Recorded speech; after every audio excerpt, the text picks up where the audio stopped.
Kabala elminin söylediği bu fikir, qrupda öyrənmək, mən həmçinin eşitmişəm ki, nəsillər boyu kabalistlər məhz qrupda öyrənməyə can atıblar və bunu fərdi öyrənməyə üstün tutublar. Niyə kabalanı tək başına öyrənmək olmaz? Niyə qrup vacibdir?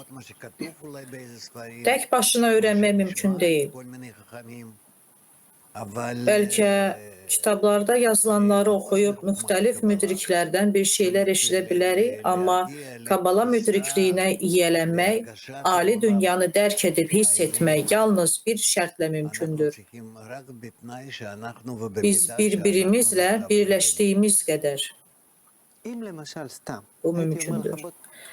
Əgər sizə belə desəydim, mən sizi şəxsi müəllimim kimi qəbul etmək istəyirəm. Axı siz kabalı anlayırsınız, bu işdə müdriksiniz.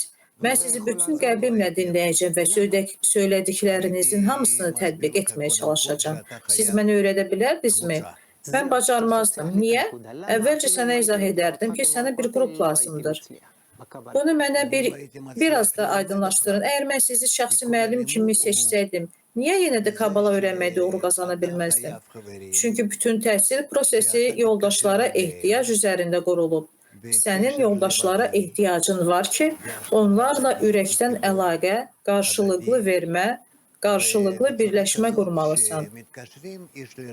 Belə insanlar birləşdikcə qrup, əlaqə, vahidlik, zəmanət, arvud kimi daxili anlayışları hiss etməyə başlayırlar.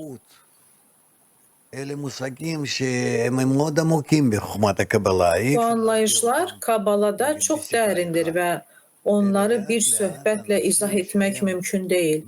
Ancaq birlik dərəcəsində tədricən bu anlayışların nə qədər dərin və qeyri-adi olduğunu insanlar hiss etməyə başlayırlar. Əgər şagirdlər bu vəziyyətə çatmasalar və onu hiss etməsələr, hər biri özünü qrupa verməsə, onların ali dünyanı aşkar etmək, yaradana çatmaq üçün heç bir qabı, yəni vasitəsi olmaz.